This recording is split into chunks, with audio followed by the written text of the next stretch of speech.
Holidays-nale, adu namma GT Holidays da. South India's #1 travel brand. Discover your dream home at Marutham Group. New projects in Coimbatore and Thabaram. குறைந்த விலை நிறைந்த தரம் தங்கள் தேவைகள் அனைத்தும் ஒரே இடத்தில். ஜெயச்சந்திரன்.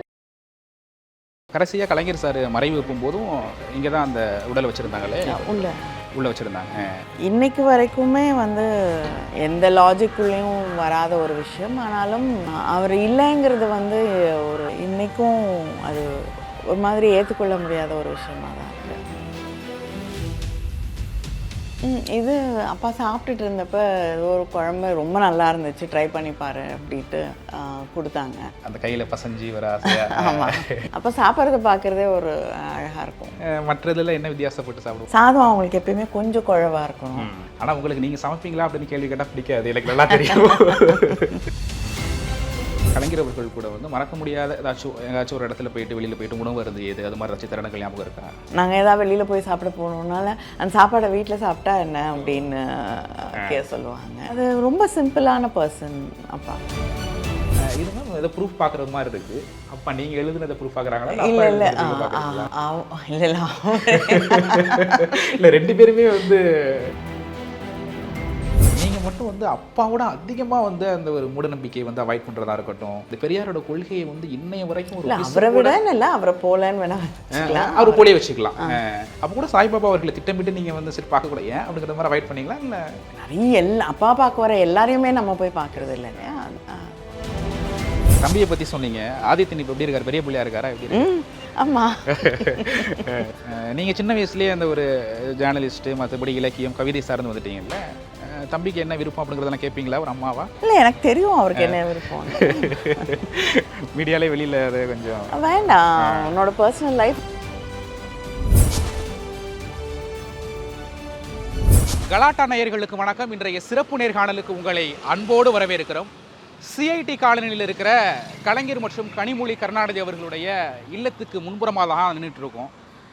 கால சரித்திரம் தந்த திராவிட புதல்வியும் தனது கண்ணியமான பேச்சு மற்றும் கனிவான குரல்னால தமிழக மக்களிடத்தில் நீங்கா இடம்பெற்றவர் தான் கவிஞர் கனிமொழி கருணாநிதி அவர்கள். அவங்களை இன்றைக்கி சந்தித்து தான் கலைஞர் அவர்கள் எழுதிய அனைத்து படைப்புகள் அப்படிங்கிறதும் நாட்டுடைமையாக்கப்பட்டிருக்கு. இந்த இல்லத்தில் அவர்களுடைய நினைவுகள் மற்றும் பல நிகழ்வுகளை கனிமொழி கருணாநிதி அவர்கள்ட்ட கேட்டு தெரிஞ்சுக்க போகிறோம். வாங்க போகலாம். வணக்கம் மேம். வணக்கம். சிஐடி காலனி கலைஞர் சாரோட வீடு அப்படின்னு சொன்னாலே நிறைய பேருக்கு ஒரு முதலமைச்சராக, மறைந்த முதலமைச்சராக, திமுக தலைவராக பல நினைவுகளை கடந்து போவாங்க இந்த சைடு போகும்போது. உங்களுக்கு இந்த வீட்டை பார்த்தோன்னே என்ன ஒரு நினைவுகள் அப்படிங்கிறது ஞாபகத்துக்கு வரும்? இல்லை, இங்கே தானே இருக்கும். திடீர்னு என்ன இல்லை, எங்கே போனாலுமே இதுதான் ஹோம் அப்படின்னு சொல்கிற ஒரு விஷயம் இல்லையா?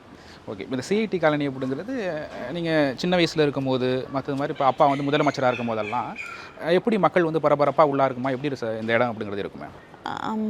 பொதுவாகவே யாராவது வந்துகிட்டே இருப்பாங்க. அதுவும் மாலைகளில் அப்பா இருக்கக்கூடிய நேரத்தில் நிறைய பேர் கூட இருப்பாங்க அப்பாவோட. ஸோ ஒரு பரபரப்பான சூழல்லையே எப்பயுமே இருக்கும் இந்த வீடு. ஓகே, சின்ன வயசுலலாம் அது மாதிரி இங்கே விசாலமாக இருக்கிறதுனால அது விளையாடுறது அது மாதிரிலாம் உண்டா? நான் ஆக்சுவலாக அங்கே ஆலிவர் ரோட்டில் இருந்தோம். அப்போ தான் கொஞ்சம் இது என் பையனோட சின்ன வயசு தான் இங்கே அதிகமாக இருந்தோம். அங்கே ஒரு ஊஞ்சல் இருக்கும், அப்பாவும் அங்கே அவனோட உட்காந்து அதில் விளையாடிட்டு இருப்பாங்க. அண்ட் ஆஃப்கோர்ஸ் இங்கேயும் அவனோட விளையாடின நிறைய நினைவுகள் இருக்குது. சாயந்தரம் ஆச்சுன்னா அப்பா முதல்ல இந்த வீட்டுக்கு வந்த புதுசில் எல்லாருமே இந்த போர்ட்டிகோவில் தான் உட்காந்துருப்பாங்க. காரை எடுத்துகிட்டு இல்லை கட்சிக்காரங்க எல்லாமே உட்காந்து இந்த போர்ட்டிகோவில் உட்காந்து தான் சேர் போட்டு பேசிகிட்டு இருப்பாங்க. தம்பியை பற்றி சொன்னீங்க. ஆதித்யன் இப்போ எப்படி இருக்கார்? பெரிய பிள்ளையா இருக்காரா? எப்படி? ஆமாம். நிறைய பார்க்க முடியல. பெரிய பிள்ளை காலேஜ் படிக்கிறாரா மேம்? இல்லை, முடிச்சிட்டான். பட் இல்லை அவ்வளோவா அவருக்கு மீடியாவில் வர்றதுக்கு எல்லாம் இன்ட்ரெஸ்ட் கிடையாது. அவரோட பர்சனல் லைஃப்பை தனியாக வச்சுக்கிறேன். நீங்கள் சின்ன வயசுலேயே அந்த ஒரு ஜேர்னலிஸ்ட்டு, மற்றபடி இலக்கியம், கவிதை சார்ந்து வந்துட்டீங்கல்ல. தம்பிக்கு என்ன விருப்பம் அப்படிங்கிறதெல்லாம் கேட்பீங்களா ஒரு அம்மாவா? இல்லை, எனக்கு தெரியும் அவருக்கு என்ன விருப்பம். மீடியாலே வெளியில் அது கொஞ்சம் வேண்டாம், உன்னோட பர்சனல் லைஃப் அவன் டிசைட் பண்ணிட்டோம் எப்போ வெளியில் வரட்டும். ஒரு படி கூட சொல்லியிருப்பீங்க தோளுக்கு மேலே வளர்ந்துட்டாரு தோழர் அப்படின்ட்டு. இப்போட அப்பாவோட புத்தகங்கள் அப்படிங்கிறது இன்றைக்கி பரவலாக எல்லா மக்களுக்கும் உலகத்தில் இருக்கிறவங்களுக்கும் கிடைக்கக்கூடன்னு நாட்டுடைய நாங்கள் புதுசுண்ணா மேம் நாங்கள் புதுசாக விடுங்க. ஆ. கடைசியாக கலைஞர் சார் மறைவு போதும் இங்கே தான் அந்த உடலை வச்சுருந்தாங்களே, உள்ளே வச்சுருந்தாங்க. உங்களுக்கு அப்போ வந்து அப்பா வந்து ஒவ்வொரு முறையும் நீங்கள் வெளியில் போயிட்டு வரும்போது வாமா அப்படின்னு ஒரு இன்முகத்தோட வரவேற்கிற அந்த முகம்லாம் ஞாபகத்துக்கு வரப்போ வந்து திடீர்னு இது மாதிரி அப்பா வீட்டுக்குள்ளே இது மாதிரி பூத உடலாக இருக்கும்போது என்ன நினைவுகள் சுமந்தீங்க? இல்லை, அது இன்னைக்கு வரைக்குமே வந்து அது ஒரு ஏற்றுக்கொள்ள முடியாத ஒன்றாக தான் இருக்குது. ஐ மீன், எந்த லாஜிக்குள்ளேயும் வராத ஒரு விஷயம். ஆனாலும் அவர் இல்லைங்கிறது வந்து ஒரு இன்றைக்கும் அது ஒரு மாதிரி ஏற்றுக்கொள்ள முடியாத ஒரு விஷயமாக தான் இருக்குது. ஆனால் மேம், ஊருக்கே வந்து அப்பா வந்து முதலமைச்சர் தலைவராக இருந்தாலும் உங்களுக்கு நீங்கள் வெளியில் போயிட்டு போகும்போது இல்லை வெளியில் போயிட்டு வரும்போது அவங்களே வெளியில் போயிட்டு வரும்போது வந்து எங்கே இருக்கன்னு தேடிட்டு தான் வருவாங்க. ரொம்ப அஃபெக்ஷனட்டான ஒரு ஃபாதர். அண்ட் நம்ம வெளில போயிட்டு வந்தாலுமே வந்து அவங்கள பார்க்கணும் ஃபஸ்ட்டு, அப்படி பார்த்துட்டு அதுக்கப்புறம் வேலைக்கு இருந்தால் பார்க்கலாம் அப்படின்னு நினைக்கக்கூடிய ஒருவர் தான். அதனால் ஒரு ஒரு ஒரு கனெக்ட் அப்படிங்கிறது வந்து ரொம்ப நிறைய இருக்கும். கலைஞர் அப்படிங்கிறது யாருக்கு பொருந்தது இல்லையோ அப்பாவுக்கு வந்து ரொம்ப சால பொருந்தும் அப்படின்னு சொல்லலாம். அரசியல் கலைஞராக இருக்கட்டும், இலக்கிய கலைஞர், நாடக கலைஞர், திரைக்கலைஞர் அப்படின்னு பன்முகம் இருக்குது. உங்களுக்கு ஆதர்சனமான கலைஞர் அப்படின்னா என்ன அப்பா? கொள்கைவாதியாக பார்க்குற கொள்கை கலைஞர் அதான் வந்து எனக்கு ஆதர்சமான ஒராக இருந்திருக்கார். அவரோட கொள்கையிலேருந்து தான் வந்து அவரோட அரசியல் இருக்குது. அவரோட கொள்கையிலேருந்து தான் அவரோட எழுத்துக்கள். அவர் எந்த வேலை பார்த்தாலுமே எதுவாக இருந்தாலுமே அது வந்து அந்த கொள்கை அப்படிங்கிற அந்த ஊற்றிலேருந்து தான் மற்ற எல்லா விஷயங்களுமே வர ஆரம்பிக்குது. ஸோ அதுதான் வந்து எனக்கு அவரோட போராட்டங்கள், அவரோட அரசியல் பயணம், அவரோட அட்மினிஸ்ட்ரேஷன் ஸ்கீம்ஸு, எழுத்துக்கள், திரை வசனங்களாக இருக்கட்டும், எதுவாக இருந்தாலுமே கவிதைகள் எல்லாமே வந்து அந்த கொள்கை அப்படிங்கிற அந்த வேர்ல இருந்து தான் எல்லாமே வருது. மேம், இப்போ அதிகமாக தூத்துக்குடி அந்த மக்களவை தொகுதியில் பயங்கரமாக களப்பணி ஆட்டிகிட்டு இருக்கீங்க. இங்கே வர நேரம் அப்படிங்கிறது ரொம்ப குறைவா? கொஞ்சம் என்னப்பா, டெல்லி வேலை, மற்ற கட்சி பணிகள், அதுக்கப்புறம் தொகுதி பணிகளில் இங்கே சென்னையில் இருக்கிறது கொஞ்சம் குறைஞ்சிருச்சு. எஸ், தூத்துக்குடி பொண்ணு அப்படின்னு சொல்கிற அளவுக்கு கூட அங்கே உள்ள மக்கள் மத்தியில் பரவலாக பேசப்படுறீங்க, கொண்டு போய் சேர்ந்துருக்கீங்க. அந்த மொழி அப்படிங்கிறது அந்த இயல்பாக பேசும்போது வந்துருச்சு மேம், அந்த லாங்குவேஜ் தூத்துக்குடிக்குனே உண்டான அந்த ஒரு தோரணை ஸ்லாங்கு. சில நேரம் நண்பர்கள் வந்து கவனிக்கும்போது இது என்ன வேறு மாதிரி சொல்கிறேன் அப்படிங்கிறாங்க. ஆனால் எனக்கு வந்து அப்படி வந்ததாக தெரியல. பொதுவான ஒரு தமிழ் தான் பேசுகிறேன்னு நினைக்கிறேன். கடைசியாக அந்த ஏழை அப்படிங்கிறது மாதிரி லைட்டாக அந்த சேர்த்துக்கிறது. இதை பற்றி பகிர்ந்துக்குங்க மேம், இந்த ஃபோட்டோஸ் பற்றி. இந்த இதெல்லாம் இப்போ உங்களுக்கு இதை பார்த்தோன்னா உங்களுக்கு ஃபஸ்ட்டு என்ன ஞாபகம் வரும்? இப்போ அப்பாவோட ஒவ்வொரு முறையும் போகும்போது ஈஸியாக கடந்துட்டு போயிடுவீங்களா இல்லை நின்று பார்க்குற மாதிரி? இல்லை, இந்த ஃபோட்டோவும் அது வந்து ரொம்ப வருஷத்துக்கு முன்னாடி. ஆனால் பெரியார் திருச்சியில் இருக்கக்கூடிய அந்த பெரியார் கல்லூரியில் ஒரு நிகழ்ச்சிக்கு தலைவரோட போயிருந்தப்போ எடுத்த படம். அது ஒரு மறக்க முடியாத ஒரு முக்கியமான படம் எனக்கு. இது ரொம்ப வருஷமாக இருக்குது. அது அதனால் பழகிருக்கும், பழகிய படம் தான். இந்த ஃபோட்டோ பற்றி சொல்லுங்கள் மேம். இது அப்பா சாப்பிட்டுட்டு இருந்தப்போ ஏதோ ஒரு குழம்பு ரொம்ப நல்லா இருந்துச்சு, ட்ரை பண்ணி பாரு அப்படின்ட்டு கொடுத்தாங்க. அந்த படம் அந்த கையில் பசஞ்சி வர ஆசையாக. ஆமாம், அப்போ சாப்பிட்றத பார்க்குறதே ஒரு அழகாக இருக்கும். என்ன மற்ற இதில் என்ன வித்தியாசப்பட்டு சாப்பிடுவாங்க? இல்லை, அந்த சாதத்தையும் குழம்பையும் அவங்க இது பண்ணுற விதமே, செய்கிற விதமே ஒரு ரொம்ப வேறு மாதிரி இருக்கும். அண்டு சாதம் அவங்களுக்கு எப்பயுமே கொஞ்சம் குழவாக இருக்கணும். ஒரு குழஞ்சிருந்தா தான், சில பேர் மீன் குழம்புக்கு குழஞ்சிருந்தா நல்லா இருக்கும்பாங்க, அது மாதிரி. ஆமாம், அவங்களுக்கு மீன் குழம்பு ரொம்ப பிடிக்கும். ரொம்ப பிடிக்கும். ஆனால் உங்களுக்கு நீங்கள் சமைப்பீங்களா அப்படின்னு கேள்வி கேட்டால் பிடிக்காது, எனக்கு நல்லா தெரியும். அதை கேட்க மாட்டேன். மீன் குழம்பு பிடிக்குமா மேம்? மேம், இப்போ அப்பா கூட கலைஞர் அவர்கள் கூட வந்து மறக்க முடியாத ஏதாச்சும் ஒரு இடத்துல போயிட்டு வெளியில் போயிட்டு உணவு இருந்து எது அது மாதிரி ஏதாச்சும் தருணங்கள் ஞாபகம் இருக்கா? வெளியில் வந்து சாப்பிடலாம் ரொம்ப வரமாட்டாங்க, ஹோட்டலுக்கெல்லாம் அந்த மாதிரி கிடையாது. பட் பிடிச்ச உணவுன்னு அவங்களுக்கு இருக்கும். ஸ்வீட்ஸ் கொஞ்சம் நிறைய பிடிக்கும். சக்கரை பொங்கல், குலாப் ஜாமுன் இதெல்லாம் நிறைய விரும்பி சாப்பிடுவாங்க. பட் அது ரொம்ப ஆடம்பரமான விஷயமா இருக்கக்கூடாது அப்படின்னும் நினைப்பாங்க. இப்போ நாங்கள் ஏதாவது வெளியில் போய் சாப்பிட போனோம்னால அந்த சாப்பாடை வீட்டில் சாப்பிட்டா என்ன அப்படின்னு சொல்லுவாங்க. ஸோ அது ரொம்ப சிம்பிளான பர்சன் அப்பா. ஆனால் கூட இருந்து பழகினவங்களுக்கு அது தெரியும். வெளியிருந்து பார்க்கும்போது அவர் என்ன ஒரு முதலமைச்சர் சிம்பிளாலாம் இருக்க மாட்டார் அப்படிங்கிற ஒரு தோரணையை உண்டாக்கிடுது இல்லை மக்கள்கிட்ட. ஆனால் நீங்கள் சொல்லும் போது ஆச்சரியமாக இருக்குது. வெளியிலாம் போய் ஏன் சாப்பிட்றீங்க, வீட்டில் இருக்கிறத சாப்பிடுங்க அப்படின்னு சொல்கிறதெல்லாம் ஒரு இயல்பான ஒரு சின்ன ஒரு ஃபேமிலியில் நடக்கக்கூடிய ஒரு இயற்கையான ஒரு நிகழ்வுன்னு சொல்லலாம். இல்லை, ரொம்ப சாதாரணமாக சிம்பிளாக இருப்பாங்க.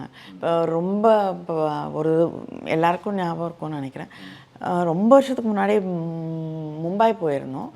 அங்கே ஒரு பெரிய ஹோட்டலில் ரூம் போட்டிருந்தாங்க. ஆக்சுவலாக அதை கூப்பிட்ட நிகழ்ச்சி வந்து தேர்தலுக்காக நிதி கொடுக்கறதுக்காக தான் அந்த நிகழ்ச்சிக்கு கூப்பிட்ருந்தாங்க. இப்போ நிகழ்ச்சிக்கு வந்து சேர்ந்துட்டு நிகழ்ச்சி கிளம்புறதுக்காக ரெடி ஆகிட்டு இருந்தாங்க.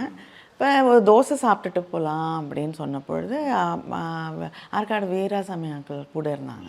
அவங்க சொன்னாங்க, எப்போ பார்த்தாலும் ஏன் தோசை சாப்பிட்றீங்க, மெனு இருக்குது, வேறு எதாவது சாப்பிடுங்கன்ட்டு. அதுவும் அந்த மெனுவை பார்த்துட்டு அந்த ப்ரைஸஸை பார்த்துட்டு ஏன்னா இவ்வளோ இருக்குது அப்படின்னாங்க. இல்லை, இது வந்து பெரிய ஹோட்டல் அப்படி தான் இருக்கும்னு. அப்போ ரூம் ரெண்டெல்லாம் எவ்வளோ இருக்குது, அது நிறைய இருக்கும்னு அப்படின்னு. இப்போ இதுக்கே காசு போயிடுச்சுன்னா நிதியை என்ன கொடுப்பாங்க அப்படின்னு சொல்லிட்டு அந்த ஃபங்க்ஷன் முடிச்சுட்டு அன்றைக்கி சாயந்தரமே எல்லோரும் கிளம்பி ஊருக்கு வந்துட்டோம். அதுவும் அப்பா இருக்கிற இடத்துல வந்து அந்த நகைச்சுவைக்கு பஞ்சமே இருக்காது அப்படின்னு கேள்விப்பட்டிருக்கோம். அது மாதிரி உங்களுக்கு மறக்க முடியாத ஏதாச்சும் ஒரு பஞ்ச் டைலாக் இது மாதிரி? எப்பயுமே ஏதாவது ஒரு கிண்டல் பண்ணிட்டு இருப்பாங்க, ஒரு நகைச்சுவை இருந்துகிட்டே இருக்கும். வந்து இல்லாதனாலே இருக்காது. ஏதாவது ஒன்று ஒரு விஷயத்துக்கு ஒரு கமெண்ட் அடிக்கிறதோ இல்லைன்னா இது பண்ணுறதோ தொடர்ந்து இருந்துகிட்ருக்கோம். நீங்கள் கூட ஒரு பேட்டியில் சொல்லியிருப்பீங்க, அது அறிவு வந்தாச்சு அப்படின்னு சொன்னாங்க. ஆமாம், இப்போ தான் வந்திருக்கான்னு கேட்டாங்க. அது மாதிரி இது சடனாக அந்த ஒரு இது இருக்குல்ல. இது மேம் ஏதோ ப்ரூஃப் பார்க்குறது மாதிரி இருக்குது. அப்போ நீங்கள் எழுதுனதை ப்ரூஃப் பார்க்குறாங்களா? இல்லை இல்லை இல்லை, ரெண்டு பேருமே வந்து இல்லை இல்லை, அது ஏதோ ஒரு அறிக்கை போகுது, அதுக்காக ஏதோ ஒரு விளக்கம் கேட்குறாங்க அந்த இது. ஆனால் ப்ரூஃப் அவர் எழுதுறதுக்கெலாம் பார்க்குறது இல்லை. ஆனால் இப்போ ஏதாவது ஒரு இன்விடேஷனோ ஏதாவது ஒன்று எழுதி ஒரு 10 பேர் பார்த்துருப்பாங்க. அந்த இப்போ ப்ரூஃபை கொண்டு வந்து அவர் கையில் கொடுக்குறப்ப அவர் பேனாவை கழட்டி ஒரு 3 இடத்துலையாவது இப்படி சுழிச்சிருவார். அது ஒன்றுமே பண்ண முடியாது. அது இவ்வளோ பேரை தாண்டி வந்திருந்தாலும் அவர் கண்ணில் தான் அது படும். அந்த ஒரு 80 வருட எழுத்து அனுபவம் அப்படிங்கிறது அவர் கண்ணில் தான் படும். அண்ட் தமிழ் கரெக்டாக இருக்கணும் அப்படின்னு இப்போ சில நேரங்களில் வந்து ஈவன் தொலைக்காட்சிகள்லேயே வந்து தவறாக வரதை பார்க்குறோம். அதை உச்சரிப்பெல்லாம் பார்ப்பாங்களா செய்தி வாசிக்கும் போது? உச்சரிப்பு ஆஃப்கோர்ஸ். அதை தாண்டி வந்து இப்போ பிரேக்கிங் நியூஸ் அப்படிங்கிறப்ப அதில் தப்பாக போகிறப்பெல்லாம் வந்து டெஃபினட்டாக ஒத்துக்க மாட்டாங்க. முரசொலி வந்து எங்கே தப்பு இருந்தாலும் கூப்பிட்டு திட்டுவாங்க. கலைஞர் அவர்களுடைய வீட்டில் நடந்த மறக்க முடியாத சந்திப்புகள் நிறைய இருக்குது. அரசியல் கட்சி தலைவர்கள் எவ்வளோ பேர் வந்துட்டு போயிருக்காங்க. அதுலேயும் வந்து இந்த சாய்பாபா சந்திப்பு அப்படிங்கிறது பெரிதும் பேசப்பட்டுச்சு இல்லை? ஆமாம். நீங்கள் இப்போ எங்கே இருந்தீங்க? இல்லை, நான் போகலை. நாங்கள் கோபால்புரத்தில் வந்து சந்திச்சாங்க, நான் போகல. அந்த ஃபங்க்ஷனில் மாத்திரம் பார்த்தேன். நான் ரொம்ப நல்லா பேசிகிட்டு இருந்தார் அப்படின்னு சொன்னாங்க. ஆனால் நீங்கள் மட்டும் வந்து அப்பாவோட அதிகமாக வந்து அந்த ஒரு மூடநம்பிக்கையை வந்து அவாய்ட் பண்ணுறதா இருக்கட்டும், ஒரு என்ன சொல்கிறது, அந்த பெரியாரோட கொள்கையை வந்து இன்னைய வரைக்கும் ஒரு அவரை விட இல்லை, அவரை போலன்னு வேணா அவர் போலே வச்சுக்கலாம். அப்போ கூட சாய்பாபா அவர்களை திட்டமிட்டு நீங்கள் வந்து சரி பார்க்கக்கூடாது ஏன் அப்படிங்கிற மாதிரி அவாய்ட் பண்ணிங்களா? இல்லை இல்லை, போய் பார்க்கணும்னு அப்படின்னு ஒன்றும் இல்லை. நான் ஆனால் ஃபங்க்ஷனில் பார்த்தேன், விஷ் பண்ணேன் நான். ஆனால் அந்த காலகட்டத்தில் அவருக்கு வந்து எவ்வளோ லட்சக்கணக்கான மக்கள் வந்து அப்பாயின்மெண்ட் கேட்டு தவம் இருந்த காலகட்டம் அப்படின்னு சொல்லலாம். ஆனால் அந்த இடத்துலையும் நீங்கள் வந்து பார்க்க வேண்டிய தேவையில்லை, நமக்கு என்ன தேவை அப்படின்னு ஒதுங்கி நிற்கிறதெல்லாம் பெரிய விஷயம். இல்லை, நிறைய அப்பா பார்க்க வர எல்லாரையுமே நம்ம போய் பார்க்குறது இல்லைங்க. இப்போ அப்பாவோட படைப்புகள் எல்லாமே நாட்டுடைமையாக்கப்பட்டிருக்கு. அதுக்கு வந்து அம்மா ராஜாஜி அம்மல் அவர்களுக்கு நீங்கள் வந்து நன்றி சொன்னீங்க. இது எந்த அளவுக்கு வந்து ஒரு பரவலாக மக்கள்கிட்ட வந்து எடுத்துகிட்டு போகிறது ஒரு பக்கம் இருந்தாலும் உங்களுக்கு எந்த விதத்தில் வந்து மகிழ்ச்சி தெரியுது? ஒரு இலக்கியவாதியாக, ஒரு கவிதை இதெல்லாம் நீங்கள் இருக்கீங்க, எந்த அளவுக்கு ஒரு மகிழ்ச்சியை தெரியுதுங்க? இல்லை, அது மக்களுக்காக எழுதப்பட்டது தான் எல்லாமே. தலைவரோட எல்லா எழுத்துக்களும் ஒரு அதை வந்து ஒரு கருவியாக, ஒரு வெஹிக்கிளாக தான் சார்ந்திருக்கக்கூடிய கருத்துக்கள் இந்த சமூகத்தில் என்னென்ன மாற்றங்களை அந்த கருத்துக்கள் ஏற்படுத்த வேண்டும். அது தந்தை பெரியாரோட கொள்கைகளாக இருக்கட்டும், திராவிட இயக்கத்தின் கொள்கைகள், பேரறிஞர் அண்ணா, இந்த திராவிட முன்னேற்ற கழகம் எதை நோக்கி போகுது அப்படிங்கிறதுக்கான எழுத்துக்கள் தான் அது. அதனால் அது வந்து மக்களுக்காக எழுதப்பட்ட எழுத்துக்கள். அதனால் அது மக்கள்கிட்டயே இருக்கணும் அப்படிங்கிறது தான் நாங்கள் அம்மாவும் சரி நானும் நினச்சேன். அதை முதலமைச்சர் அவர்களிடம் தெரிவித்த பொழுது அம்மா வந்து அண்ணன் வந்து அம்மாட்ட கடிதம் கொடுத்த பொழுது வீட்டில் வந்து வாங்கிட்டு போனாங்க. இது மாதிரி நாட்டுடைமை ஆக்க வேண்டும் அப்படின்னு. அந்த உரிமை தொகை எதுவுமே இல்லாமல் இல்லை அது என்ன இது இருக்குது. அண்ட் அதை தாண்டி வந்து இன்றைக்கி யார் வேணாலும் அதை பப்ளிஷ் பண்ணலாம்.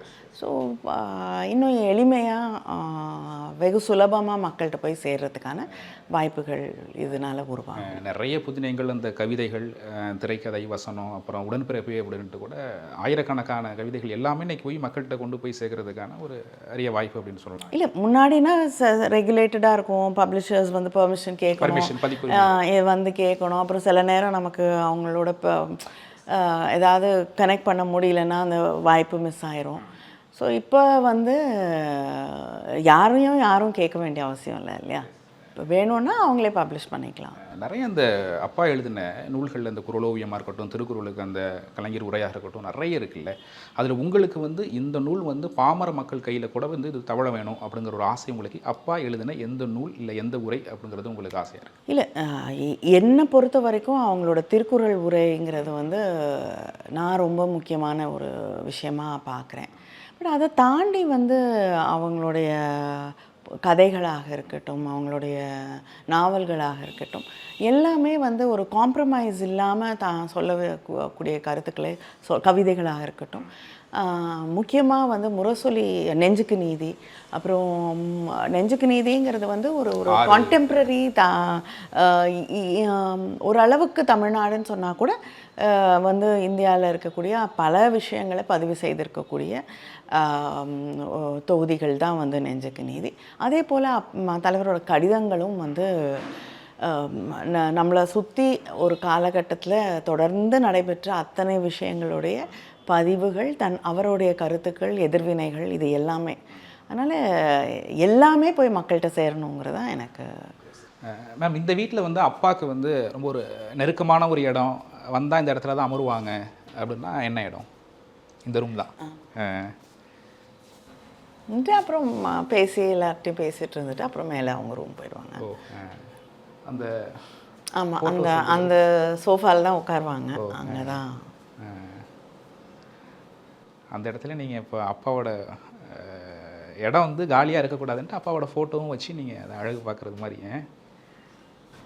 அது அவங்க உட்கார்ற இடம். ஸோ அது அப்படியே இருக்கட்டும்ன்ட்டு வச்சிட்டோம். இது ஃபுல்லாக நீங்கள் ஆல்ட்ரு பண்ணதா இல்லை அப்பா இருக்கும் போதே வாங்க?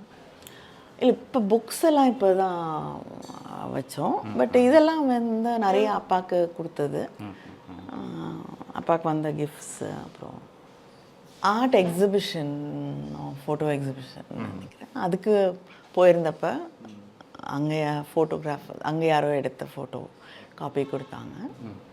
நிறைய புகைப்படங்களை பார்க்க முடியுது. நீங்கள் இது மாதிரி லைக் பண்ணி வைப்பீங்களா?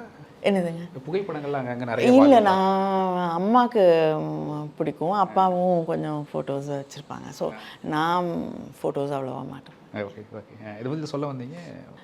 இது அப்போ நான் போகிற இடத்துக்கெலாம் அவனையும் கூட்டிகிட்டு போயிடுவேன், இலக்கிய விழாக்களாக இருந்தாலும் இது மாதிரி இது. ஸோ அவருக்கும் கொஞ்சம் இன்ட்ரெஸ்ட்டும் இப்போ இருக்குது. Okay okay. இப்போ அப்பா கூட வந்து அதிகமாக அந்த இலக்கியம், அந்த கவிதை சார்ந்து விவாதிக்கும் போது சின்ன ஒரு என்னதான் இருந்தாலும் வந்து அப்பா வந்து ஒரு சீனியரை பொண்ணு சொல்லலாம், ஒரு சின்ன ஒரு நெருடல், ஒரு கோவப்படுவாரா ஏதாச்சும் வருது? இல்லை, கோவம்லாம் பட மாட்டாங்க.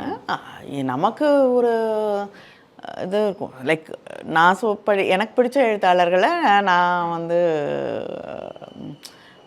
அதை வந்து ஏன் பிடிக்குது, நீங்களும் படிங்க அந்த மாதிரி சொல்லுவேன். அவருக்கும் சில